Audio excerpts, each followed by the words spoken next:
Every single person in this world has a story to share. Your story is your superpower, and it's unique to you. In sharing it with the world, you can impact millions of people. If you keep it to yourself, you are doing the world a disservice. This is Dela. I'm the host of Dela's Voice, and I help you share your superpower with the world.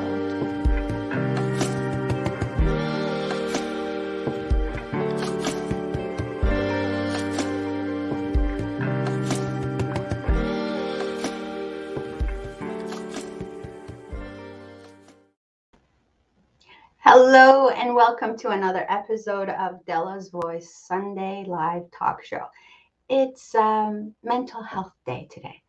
What a coincidence. Actually, when we planned this talk today, I had no idea, but it is Mental Health Day, and I think the story today just will resonate with a lot of people, and I hope that you get a lot of inspiration from this talk. I would like to encourage you to please share this talk with other people who may also get inspired. There's a lot of information is going to be offered to you, and I hope that you take this chance to impact the world around you. It is absolutely my pleasure to speak to today's guest, Mrs. Hollay Ghadery. She is the writer of the book Fuse. Hollay tells her story of struggling with mental health. And she talks about mental health in biracial families and mixed race families. And today we're going to hear all about that from her struggles, her story. And may it shine a bit of light on this subject, and may we learn something today. A little bit about Hollay. Hollay is a writer living in a small town of Ontario on Anishinaabe land. She has a Master of Fine Arts in creative writing from the University of Guelph. She is working as a fiction, nonfiction writer. She writes poetry. She writes reviews. Her stuff have been published all over in various literary journals, including the Malahat Review, Room, Grain, and the Fiddlehead also. And her work of nonfiction, Fuse, this book here, which is fantastic. It explores the prevalence of mental illness in biracial women. And this was released in May of 2021 by Guernica Editions. Now, this is her third, I think, print, she said, of this, the third publishing. And so, which means that this book is fantastic, is being read by a lot of people. I'm quite enjoying it. So let's just bring her on and talk to her and hear her story from the source. Ladies and gentlemen, please help me welcome on the show, Mrs. Hollay Ghadery. Hello and welcome. Hi. It's nice to have you here, Hollay. Lovely to be here. Thank you so much, Dela. It's such a pleasure to be speaking to you about this book on Mental Health Day. Did you know it was Mental Health Day today? Do you know what? I didn't know it until I had to post something for a client of mine today, and it said like the hashtag was World Mental Health Day. I was like, oh, so I actually figured it out when I was scheduling the post for today. Oh, yeah. That was on Friday, so I didn't know when I booked when you sent me the scheduler and said, hey, which day works for you? I didn't know it then. It's just a happy coincidence. It is a coincidence, and I couldn't be happier to do this talk on this day. So I'm just going to put up the banner for people who join us halfway, so they'll know what we're talking about. So this is what we're talking about: mixed race mental health. But I do also want to put down this banner and allows people to know where they can buy Fuse. I just said buy Fuse anywhere books are sold. Is there any way that you prefer? I mean, always local independent bookstores or directly from the publisher, just because it's better for the publishers. It's better for the indie bookstores. Yes, you can get it on Amazon. Yes, you can get it, at Chapters Indigo. Yes, you can get it all those places, but it does the most good if you get it directly from the publisher, or just order it at your local independent. They might even have it in stock, depending, but they can get it. I mean, it's everywhere, so you can get it anywhere. It's just, you would have to, just not that one-click shopping. And it is in its second printing, not third. Okay, second printing. Not bad. Don't worry. I would love for it to go into its third printing, though. It will, right? It will for sure. It will. I consider myself an advocate for mental health, Hollay, because I have gone through my own struggles with mental health, and when I was reading your book, there was a lot of stuff in your book that I could relate to, and there was a lot of it I couldn't relate to. But I think the prevalence of mental health problems is really, really important, and we need to be talking about this. Why did you write this book? It was 100% so somebody was talking about it, so somebody would hear about it. So it was to get a story out that might help other people, because there was nobody talking about these things when I was going through them. And I think if somebody had been talking about them, if somebody had been saying, telling these stories and not telling everyone to be quiet and don't talk about this, it would have made such a huge difference in my life. I'm not saying that I wouldn't have struggled, but maybe I wouldn't have struggled as hard. Like, was it, I believe that struggle doesn't create personality. It doesn't, show you who you are, but it doesn't create who you are. It shows you who you are. So I don't think that I needed to go through every single thing I went through to be who I am. And if I could prevent anyone from feeling less alone, or taking steps earlier to get help, then I wanted to do that, because I didn't do it to feel better about anything. I had therapy for that. I felt okay going into writing the book. But it was just to get the word out and to hopefully maybe put it in someone's hands that's going through the same thing and could just use, a little bit of compassion. So just to give the viewers a little bit of a background story about you, and how you grew up, and what kind of a family you grew up in your own words, please. Yeah, I had a really, really happy childhood. I love both of my parents tremendously. But especially when my brothers and I started, especially me being the only girl in, a traditional Islamic family, my mother converted to Islam. She is white, British Isles descent.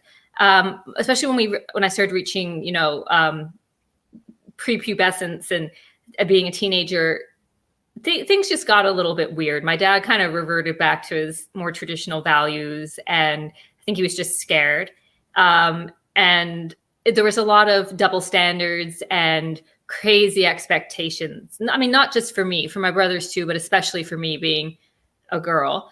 And it caused a lot of tension in my family and a lot of problems. And my parents weren't always on the same page, because my mother is quite progressive, but she married this Iranian man who came, the year before the revolution to Canada. And he had progressive ideas when he got here, but I think once he's actually started living here, it was like really different for him. And then when he had kids and we started growing up, he kind of, I have 4 children. I find myself reverting back. I find myself saying things to them my father said to me. Like it's terrifying. So, but on top of just, the tension and that dynamic in my family of, the 2 different expectations of who I should be, there's also the fact that I was born with obsessive compulsive disorder, that mental health issues run in both sides of my family, addiction, stuff like that. So,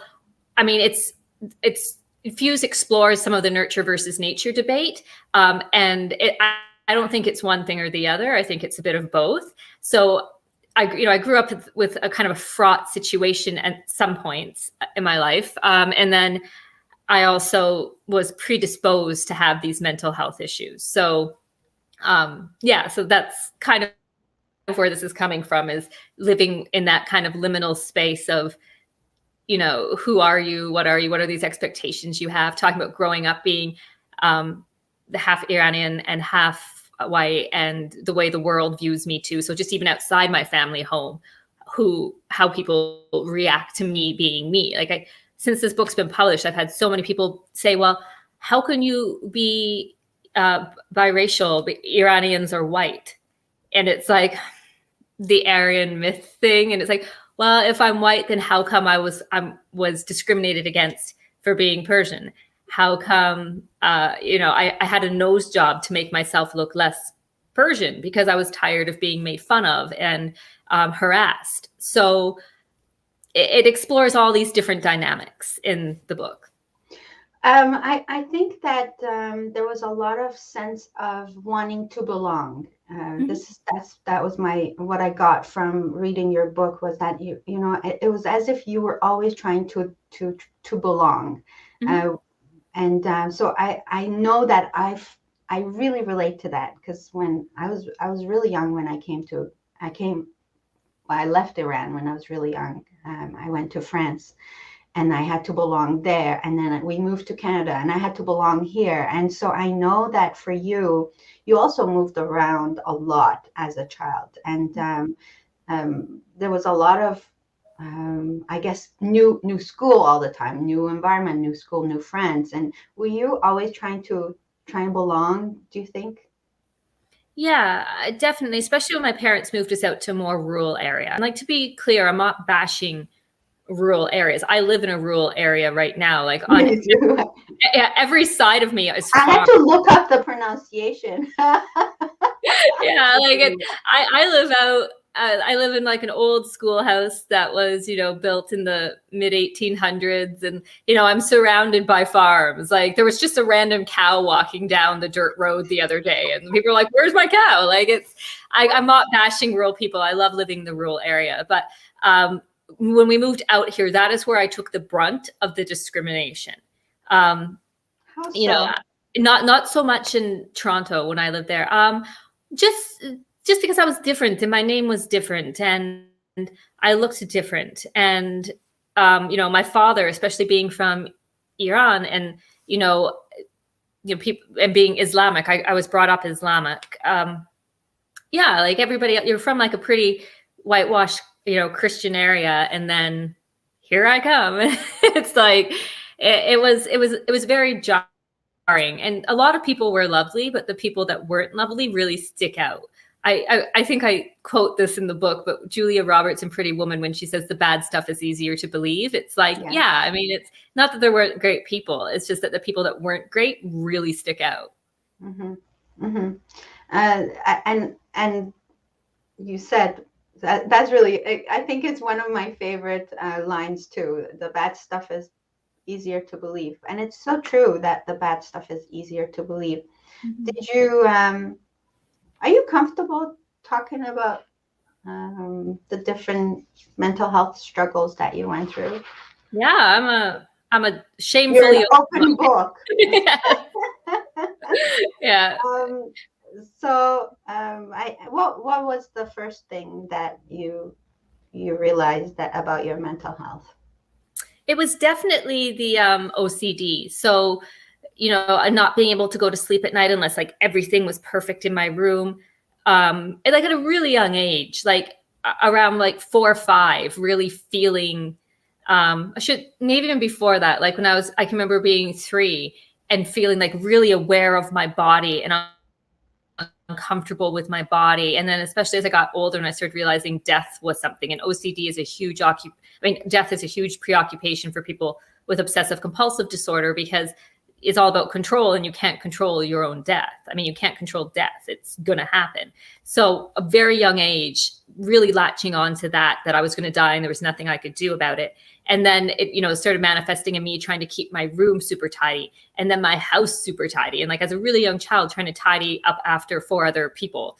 And I just could not function unless everything was perfectly in its place. I give more examples of, all my tics and quirks in the book, but and then it kind of progressed as I got older to controlling the way I looked, and then eating disorders and never being happy with the way I looked. And then it progressed to alcoholism and drug abuse, prescription drugs, but still drugs. And then self-mutilation, and still with all the bulimia and it's called eating disorder not otherwise specified. So I wasn't like just bulimic or just anorexic. I'd kind of swing between the two. Starve myself for a few months and then purge for a few months, and then like binge and purge for a few months. So, and then the alcoholism got worse and worse and worse. And so like, it was a progression, and it's not like I lost some lottery with mental health issues. A lot of the things I'm talking about, the OCD, the anxiety, the depression, the eating disorders, the self-mutilation, the alcoholism, like they're all comorbidities. They quite often occur. Like a lot of people with eating disorders have substance abuse issues. A lot of people with OCD have substance abuse issues. Yes. With OCDs have eating disorders. Like it's not just like one thing or the other. They can really coexist. Yes.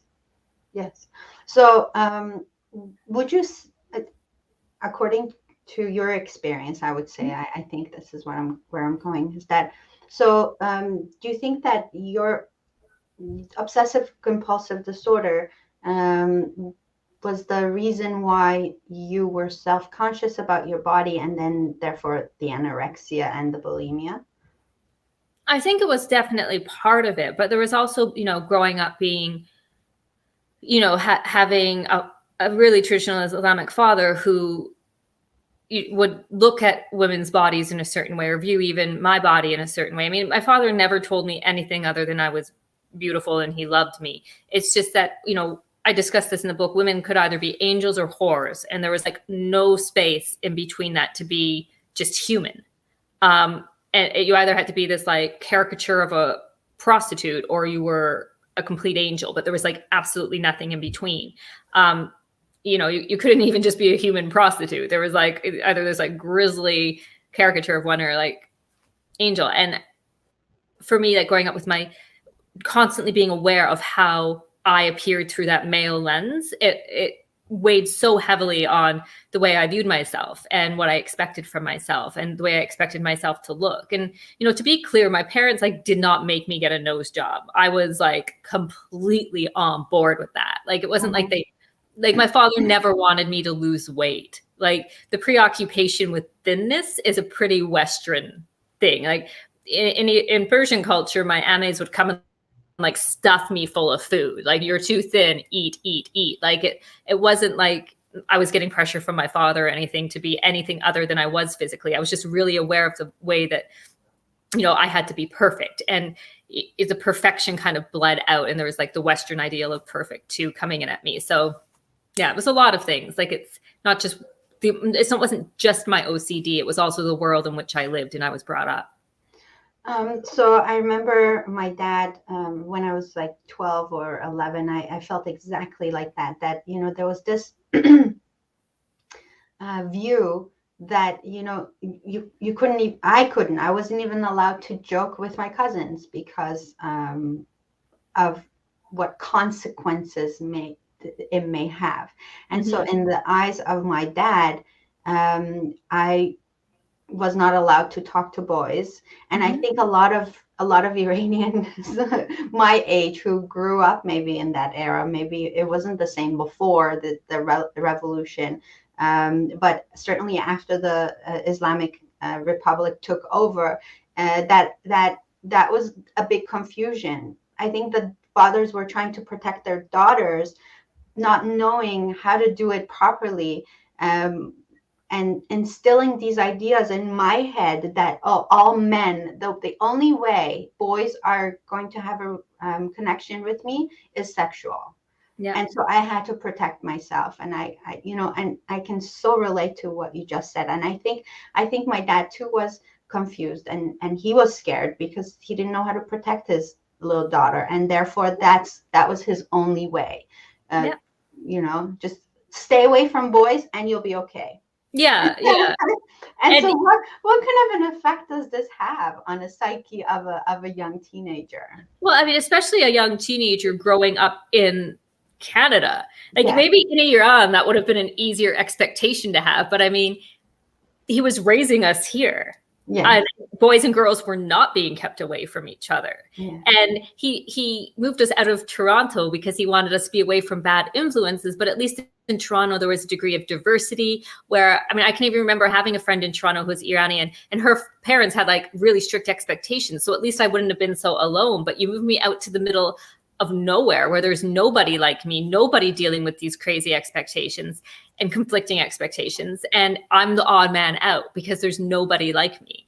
And it was, and I had wonderful friends like growing up. I was never like alone or anything like that. There were great people. It's just, you know, the reaction even from some of the adults that, you know, growing up, you hear like, oh, if you can't accept these values, you just go back to your own country. Like sitting in the back of someone's car and hearing someone's mom say that. And it's like, not talking about me, but I know that they are talking about me. So what is your it was take definitely on that? Yeah, I mean, go back to your own country. I mean, borders are pretty arbitrary things, right? Like it's no, say exactly where you are, and people should just learn to be accepting and not myopic and narrow-minded. So stay exactly where you are and don't compromise. As long as what you're believing and what you're doing is not hurting anybody else, do your thing. Like, I think it's the most ridiculous take to have, but I mean, it's based out of fear. It's based out of fear of the other. It's based out of fear, a little bit of yourself and the unknown. And I get that. And I try to be compassionate that people are afraid, but there's a point in which like, you're an adult, put on your big kid pants, grow up. Like this is simply not the way to act. So you have to stop being afraid of everything at some point. So this is my belief that immigration has a lot of implications in mental health, and I truly believe that because I've lived it myself. So you know, I see a lot of families who move to Canada from different backgrounds and even more strict than your parent, your dad, and more strict than my dad, and really like coming into this new country with a lot of different values, not bad or good. That's not what I'm saying. It's just they're very different. And so the kids are so conflicted and they're so confused, and it makes life so complicated. So I'm just picking your brain here. Yeah, I mean, what is there hope for this?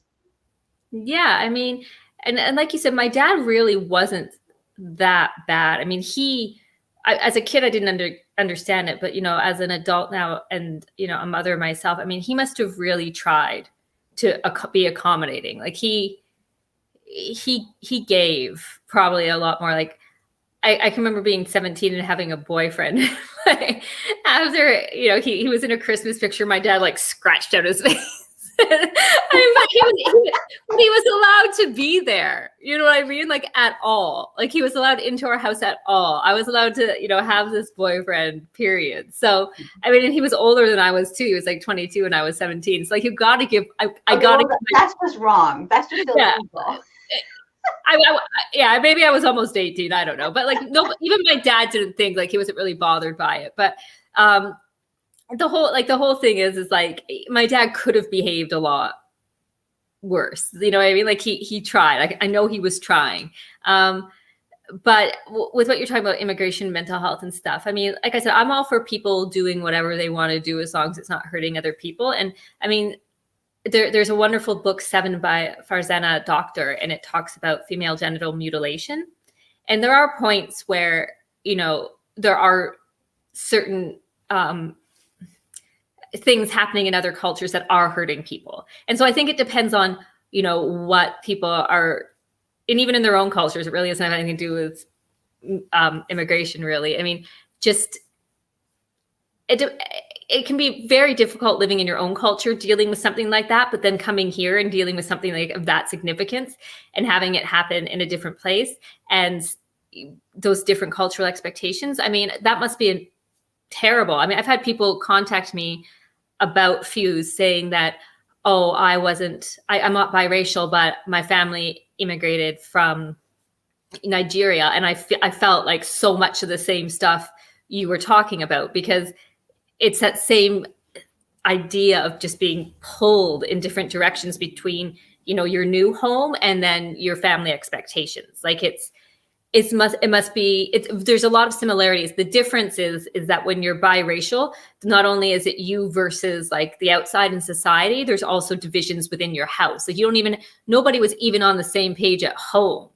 Like, and that can make it very difficult. So, I mean, I'm not an expert. I don't even pretend to be an expert in immigration and mental health. I mean, that's something that you would be much more versed on, but I think there would be a lot of similarities. Yes.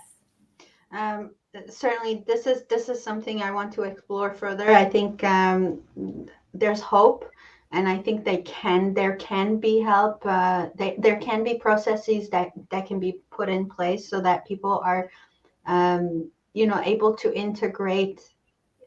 As parents, they can be integrated into this new society and this new culture, and kind of things that can open up their eyes that, okay, this is the new reality now. This is, and I think that might be very helpful. So what I wanted to ask you was, so you wrote this book, and obviously you learned so much from your own life experiences, but as you were writing this book, and I've noticed that there's a lot of facts and there's a lot of statistics that you've given in the book. And so I wanted to speak on some of those because I think they're very helpful, because they helped me. And so what have some really aha moments that you have had while writing this book, or, that you've researched and you've come across?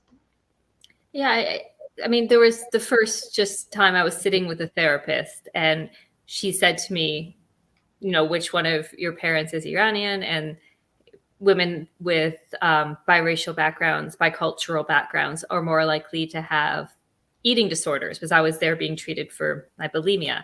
So like that was an aha moment, but I was also like, I don't want to be here. I'm hungover. I just want to go home. I'm only here because I want to make my boyfriend happy, and he was telling me I had to get help.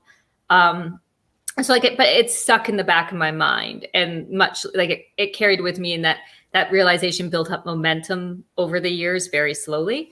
And then there's also the fact that all the work that George Kitcher-Kush did, and I talk about him later on in the article, on biracial identity disorder. So he did some wonderful talks about some wonderful research about the different stages of biracial identity disorder, how like it's always a process of coming to know yourself over and over and over again. Like there's no end, because there's all these, everyone who looks at you sees something different.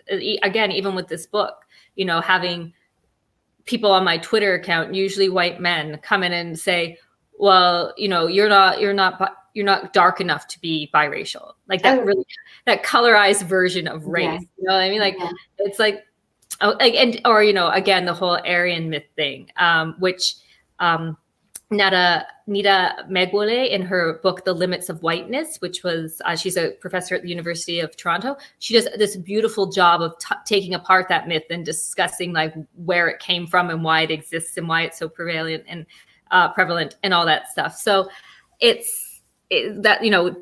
wish I'd read that before I wrote this book, but I didn't even know it existed before. I'm not even sure if it was out before the book was published, before I wrote this book. But and then there was the one you and I were talking about with the monolingual versus bilingual children, about how bilingual children don't have the same command of either language that a monolingual has.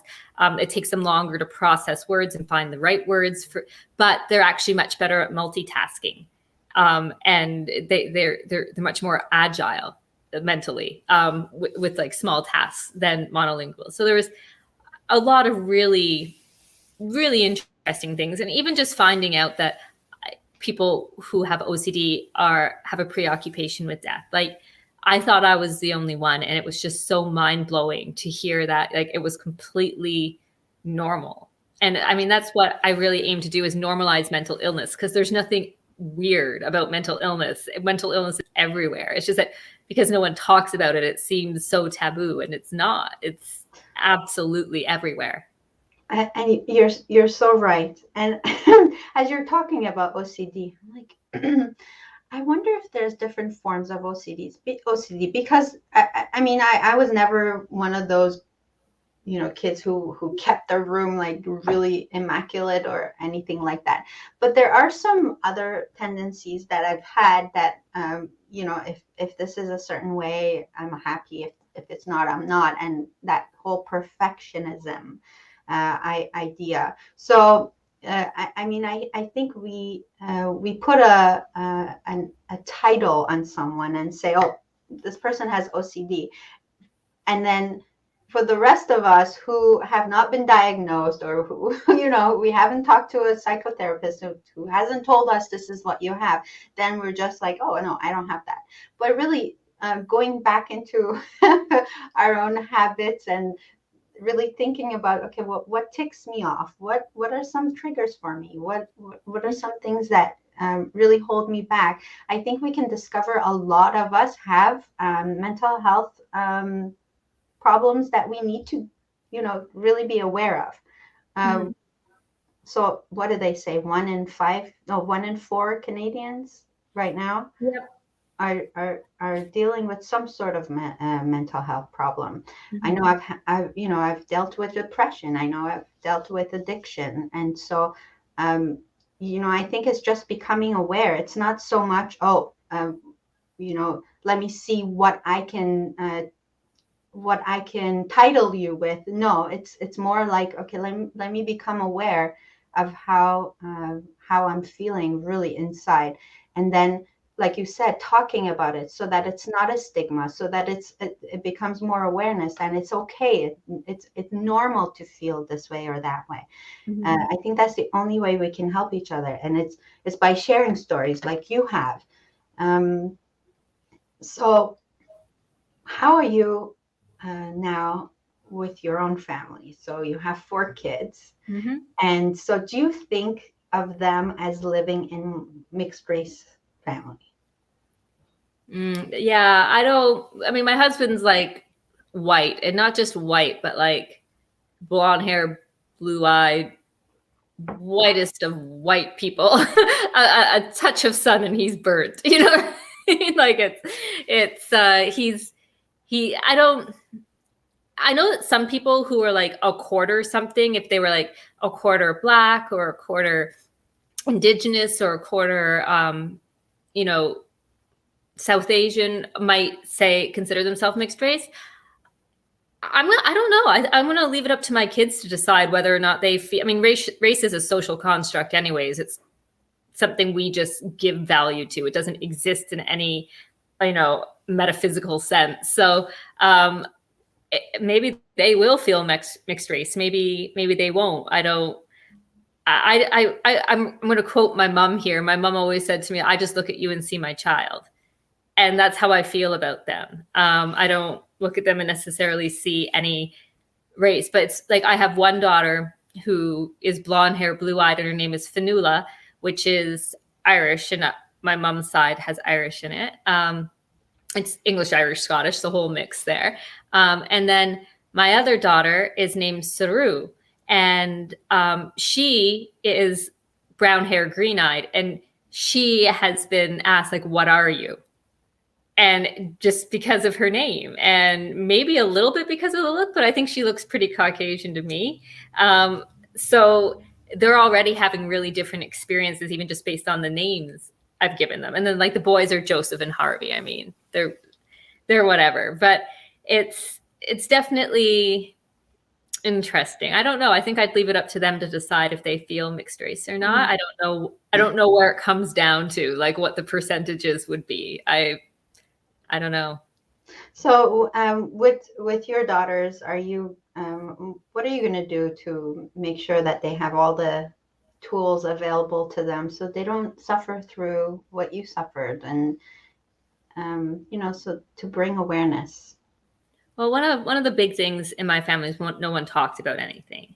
And again, my mom was my mom is, very liberal in her thoughts and very progressive, but still you didn't talk about certain kinds of mental health issues. So, I can remember it, being home for one Christmas from university and eating too much and drinking too much and throwing up in the bathroom. And my mom was just like, shh, your father can hear you, go upstairs. So it wasn't the fact that I was sick that bothered her. It was the fact that people could hear me being sick.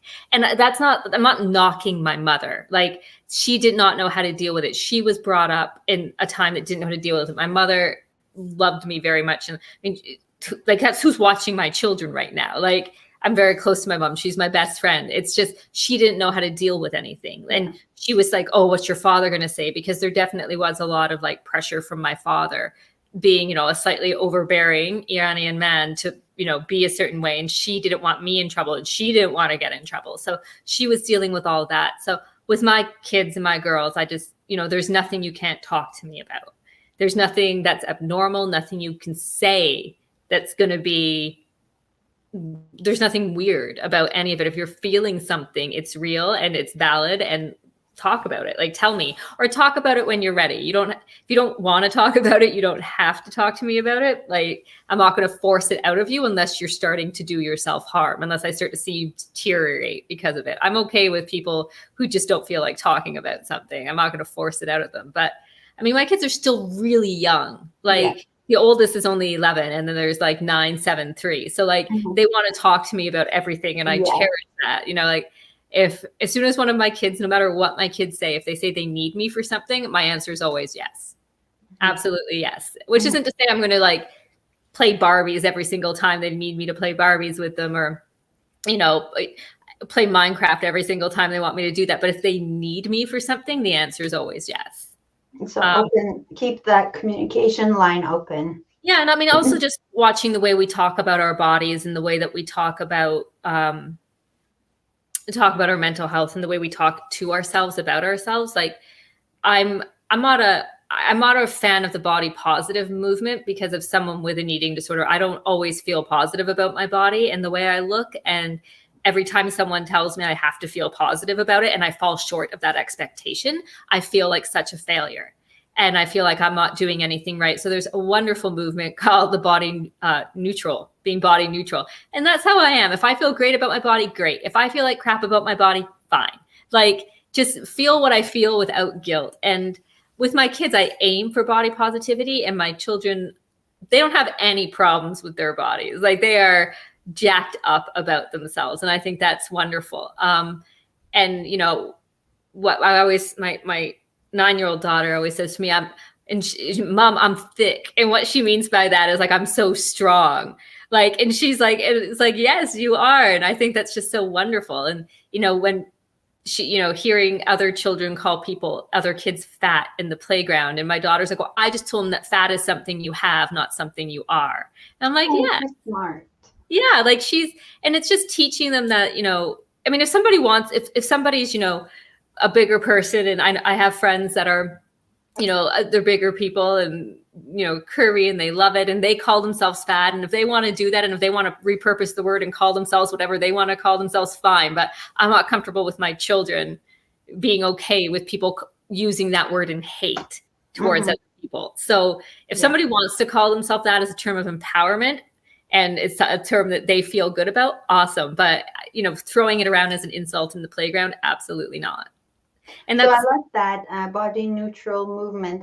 Thank you so much. I've never heard of that before. So really yes, because with someone who also had body image, a lot of body image issues myself, I think about how I feel about my body today, even as a 50-year-old.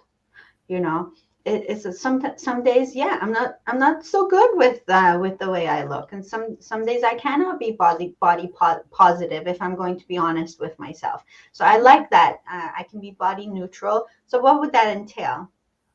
Yeah, it's just allowing yourself to feel however you feel about your body. I mean, it's not encouraging destructive impulses. It's not saying you should go purge everything you ate. It's just that if you feel lousy about your body, just say, okay, I'm allowed to feel this way. Let's focus on what my body can do and not the way my body looks. Like my body is something that can, power me through a 10K run at an amazing time. And my body is something that has carried children. My body is something that is capable of, being on my feet all day at work or whatever it is to you. And, championing that side of your body over just the aesthetic ideal of your body. So for me, if I start to feel really, really bad, about something, I'll just be like, okay, well, let's try to remember everything your body did. I don't feel like body positive after that. I don't feel like, yeah, I'm so hot, everything's great, I'm smoke show. I don't feel that at all. I may not still like the way I look,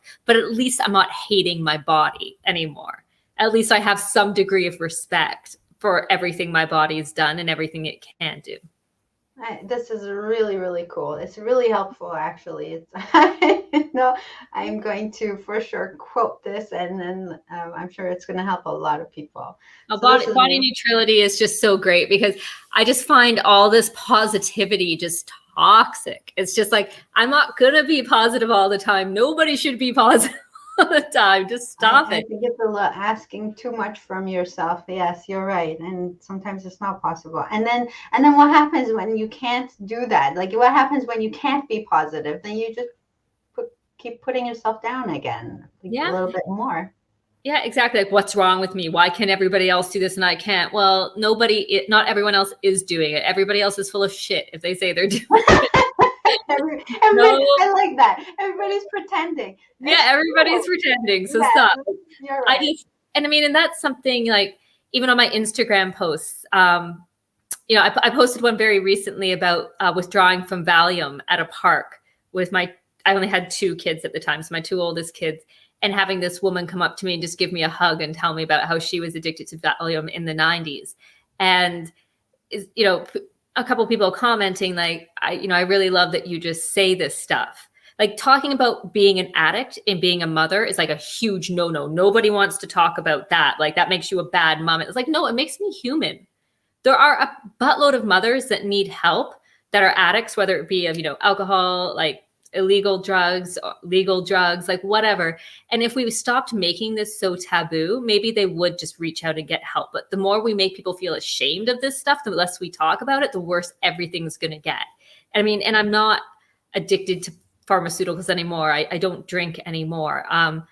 But that's like, and it's only since I've been like sober that I've even decided to talk about it. But I sometimes think there's a lot of people who are struggling, a lot of women I see out there who are struggling and are really public and, on social media accounts about their struggles and about that, like, oh, I'm 3 days sober. And then like, I'm, 5 months sober. And then suddenly they're like, okay, I'm on day 1 again. And who are living the struggle and being so real. And I think that is so amazing. Like, power to them, because recovery doesn't happen for everybody. Courage. It does. And I think they're 10,000 times more courageous than I am, because I only would talk about things when it was over. Yes. I didn't talk about it when it was happening. Yes, you're right. And I feel the same way that a lot of us, I think as we're healing, we're talking about it because it, we feel better about it, and we well, it's in the past. We can talk about it now, but because it's in the past, but really going through it and talking about it, that's where people get the most help, because it just brings so much hope that, I'm not the only one who's struggling. Well, you're talking about it, and you're talking about your, your OCD, and you're talking about your eating disorder, because those things, I think they're lifetime struggles, aren't they, Hollay? Yeah, because I said something just now and I thought, no, that's not right. I said what I talked about it now that it's over, but it's never over.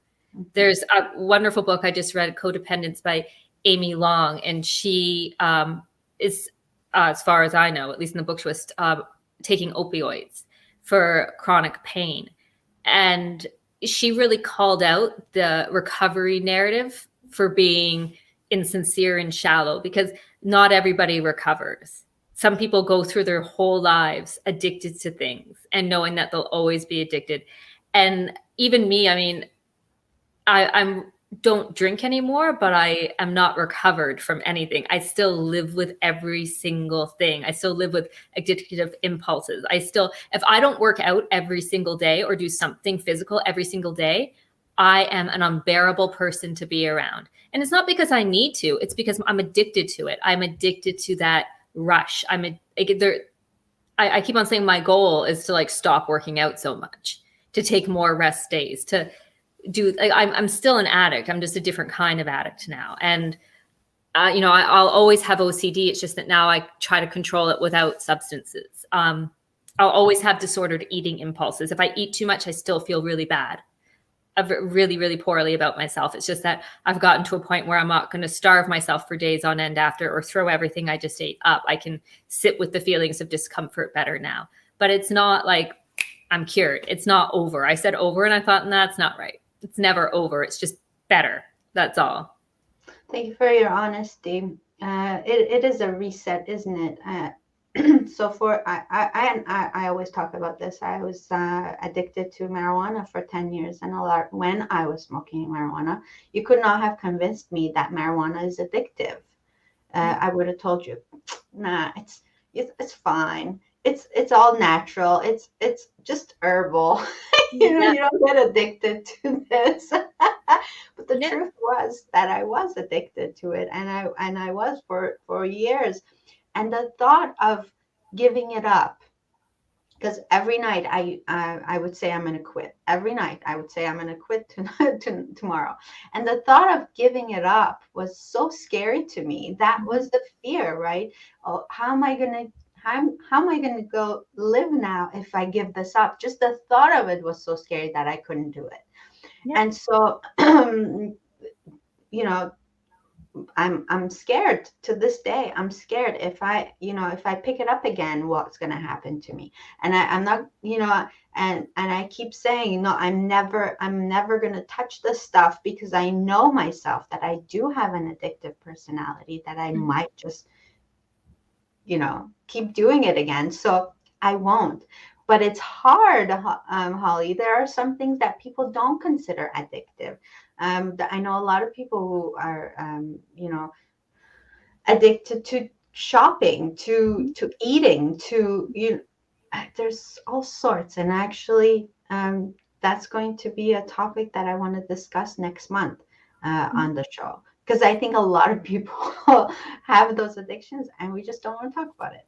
No, because you don't want to be labeled as an addict. And I told this story again on social media. I try to be as open as I can about things I want to be open about.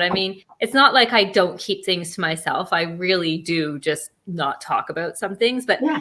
I was at the doctor's office with my 7-year-old, and the song, it was a song by Whitney Houston. I think it was How Do I Know came on. And my kids love Whitney Houston, and which is funny. It's because I like her, but it's not like they love her because of me. They just latched onto her at some point, and now they all love her. And she turned to me and she said, "Is this Whitney Houston?" I said, "Yes." And she said, "Didn't she die because of drugs and alcohol?" I said, "Yeah, I think so. I know there was one or the other or both, but yeah." And she said, "So she was an addict?" And I said, yeah. And then she goes really quiet, and the waiting room is really, really quiet. Everyone has their COVID masks on. Everyone's looking at their phones or reading a book or something. And then she looks at me and says really loudly, "Aren't you an addict?" And everyone turns around and just stares at me. And I just said, I was about to be shh, don't. And then I thought, no. And I looked at her and I said really loudly too, "Yes, I am, because I am. I'm going to be an addict for the rest of my life." Why hide this? Some people aren't, when they're done with their addiction, aren't comfortable calling themselves an addict, and that's fine. Maybe in their heads they're not, and they're not then. That's cool. Label yourself any way you want to label yourself to get by. But for me, I think getting to the point where I could be okay, I'm just always going to be an addict, and recognizing that about myself is it feels more authentic, and it feels just more comfortable. I've spent a lot of my life hiding stuff from myself. And when I started just calling myself an addict and just admitting that part of my own personal truth, I felt a lot better and a lot lighter for it. And I'm quite happy that I do now. But getting better from my addiction, I wouldn't have been able, despite all the stuff that went down with my parents, despite that I left home as soon as humanly possible. And that growing up in that really just environment of enmeshment, and just a lot of toxic behaviors.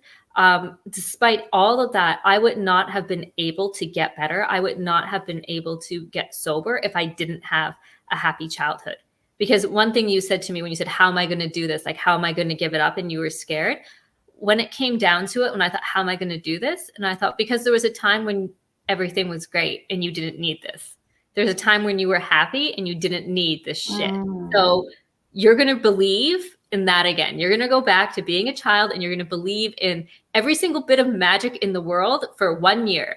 And after 1 year of you believing in everything that you need to believe in to get through that year, if you are miserable, if you want to go back to drinking, and if you want to, kill yourself, because that's where I was going, do it. Do it. After 1 year, drink yourself to death. Take every single pill in your house. Do whatever you got to do, but give yourself 1 year. And that's all it was. And then I never stopped after 1 year. But a lot of people can't do that. A lot of people need help. A lot of people need therapy. I mean, I did see a therapist after the year, but not during the year. And a lot of people need AA. And if that works for you, then perfect. Yes. And there's a lot of help. I want to put down the phone number for Canadian Mental Health Association. This is their phone number. And Canadian Mental Health Association was an organization that helped me personally tremendously. And so they have a lot of different resources. They have a lot of different courses available, that they have a lot of help for people, not just people with mental health, but also the families, the caregivers who also battle with a lot, because there's a lot of information that needs to be learned if you're going to have the tools to communicate with your loved ones. This is also a suicide hotline for people who are thinking of suicide. Give yourself a chance. Mm-hmm. Yeah, and that's one thing I read in your book about how when you're dealing with your brother, his schizophrenia, and you always, at first there was that resistance to it, like that like he's just being selfish, he's just acting out, he's just this. And I think, like, I read that and I thought, yeah, I think that's the way a lot of people are with people with mental illness. I mean, that's certainly the experience I had as someone with mental illness, is there was a lot of resistance to people just saying she's sick. Like there was like from my family, I'm sure for some friends too, that, oh, she's just selfish, she just doesn't want to get better, oh this. So it's not that at all. I mean, if you're sick, you're sick. I mean, there's being physically sick and at least having some mental acuity to take care of yourself. But when you're mentally sick, I mean, the part in your brain, the part of you that should be fighting for you to get better, is not doing that anymore. So it's a completely messed up and just harrowing experience to go through. Yeah. Hollay, what is if there was one thing that you could say to the world that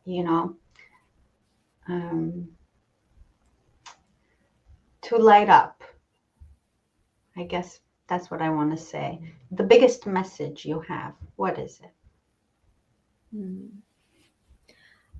I mean, I don't think it's as maybe light as it should be, but it would simply be that, your life is yours to do what you want to do with, which again isn't that light. But that I don't mean hurt other people. And I'm not even necessarily talking about hurt yourself. It's just your life is absolutely yours, and you don't have to live up to the expectations of anybody else or anything else.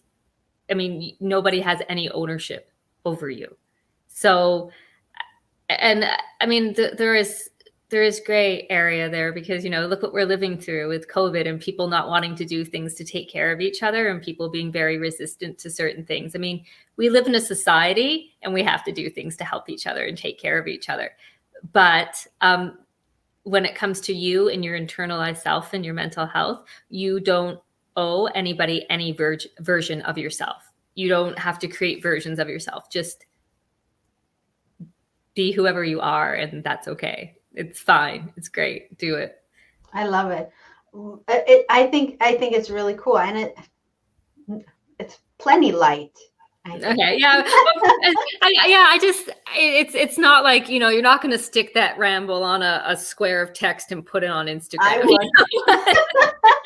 I was like, what did you just say? But it's just like, it's something that took me a long time to get, is that, I was always trying to be who I thought everybody else wanted me to be, but just, I don't owe anybody any version of myself. No. And you're allowed to change. You're allowed to change who you are too. You don't have to be consistent. Like, it's be whoever you want to be at any point in your life. Like, it's okay. You don't owe anybody anything. My brother is honestly the best example of living like that. I mean, he just lives his life. He doesn't care what anybody thinks of him. Yeah. And he lives such a content life. He lives by grace, and I mean, I could learn so much from him. Yeah, I think we all could, probably. I think that was a great message that you just gave us.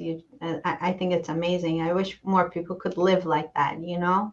I'm still trying. I still find myself struggling, so it's something I could take to heart myself too. Oh, that people pleasing tendency is a big addiction, isn't it? Yes, it is. It's really tough. Even sometimes now. I mean, I just bought. I keep on saying I bought my kids, but I bought it for myself. A 4,000-pound Triceratops. Like, it's a statue. What did you buy? A 4,000-pound Triceratops. Like, it's a statue outside. Like a dinosaur? A dinosaur. Yeah, it's like this huge concrete statue. And I keep saying it's for my kids, but it was really for me. I just love dinosaurs. And my dad, like, he drove up and he looked at it, and I could tell he completely disapproved of me getting this, expensive, large dinosaur. Yeah. Yeah. And I remember feeling really slighted by that. Like, by the fact that he wasn't happy that I did this thing that makes me so unspeakably happy. Like, the more I embrace my inner child, the happier I am. The more I do stuff like that. Like, I don't give a damn about, Gucci or Venti or Jimmy Choo. I don't care. I'm wearing stuff I got at a thrift store right now. And I'm pretty sure this was somebody's maternity shirt. But the point is, or nursing, because you can just open this right up. But doing that made me so unspeakably happy that, and I can just remember when my dad didn't seem as happy as I was, and I could tell he was judging me, it really just shook me. And I just thought, no, like, it took me a day or two to just like start feeling happy about it again and not ashamed. Anyone can go on my Instagram account at Hollay Ghadery and see this thing, because I'm so proud of it. I take more pictures of it than my kids. Like, I'm definitely checking it out. Yeah. Why the dinosaur? Well, I like the past. It's predictable, right? The future can be scary. The future is full of things that are unknown.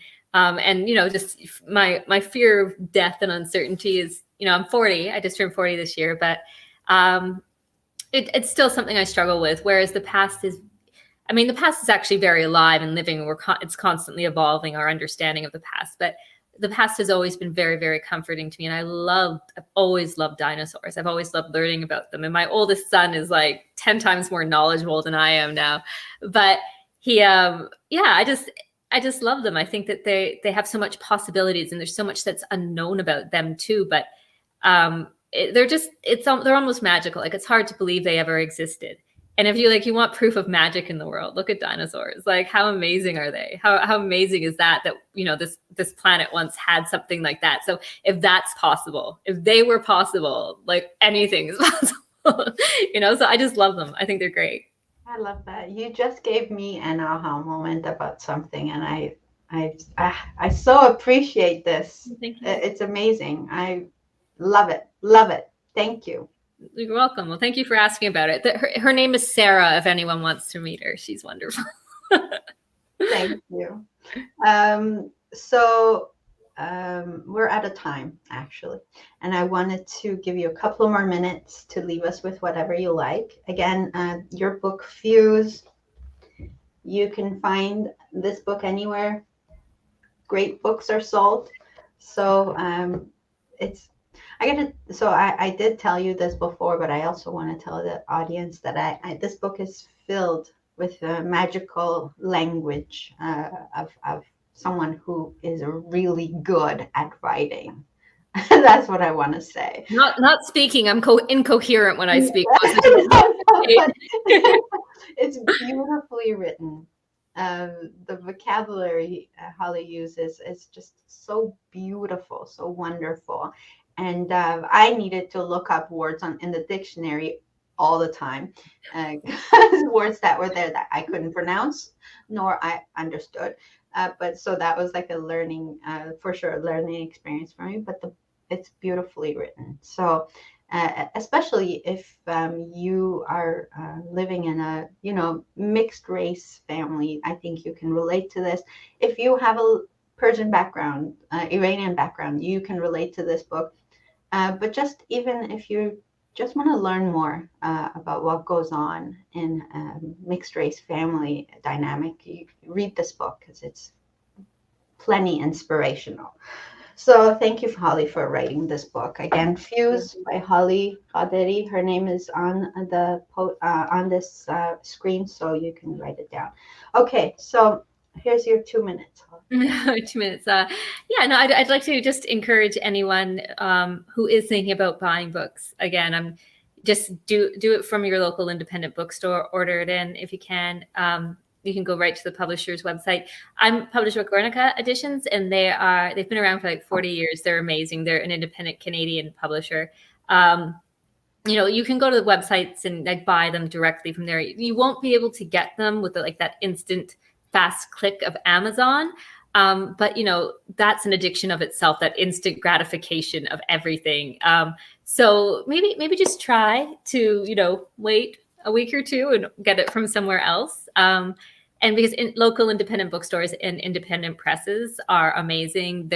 Look at CBC Books, like on Canada Reads last year, it was the two winners were from the same independent publishing house. So this is not Penguin. This is not HarperCollins. These are not like the big guns. These are just indie presses, and they're amazing. And they do so much good to get the voices of missed and underrepresented writers out there. So if you're a writer listening to this and you have a story, like look up the independent presses. They're doing so much heavy lifting in Canadian literature and American literature for that matter. And support your independent bookstores. I know that's nothing to do with mental health, but they need you. It's got to do with some sort of health. Well, yeah, I talked about mental health a lot. Let's plug the publishers in the bookstores. Thank you, Hollay. It was a great conversation. Thank you so much for being here. Thank you for writing this book and sharing with the rest of us your struggles and your story. And I'm so happy that you're doing well and enjoying life, and that basically you decided to live. Thank you. That's very sweet of you. I'm happy you're alive. It's one of the best compliments someone can give you. Yeah, right? It is. I really think it is. And for everyone else who's been watching us today, I want to thank you for your time. And so please share this talk with other people who you think might also benefit from the information shared here. Have a happy mental health day, everybody. Give yourself a chance to enjoy self-care. Give yourself some love and grace and compassion. And have a blessed day. Oh, and happy Thanksgiving in Canada, by the way. Bye, Hollay. Bye.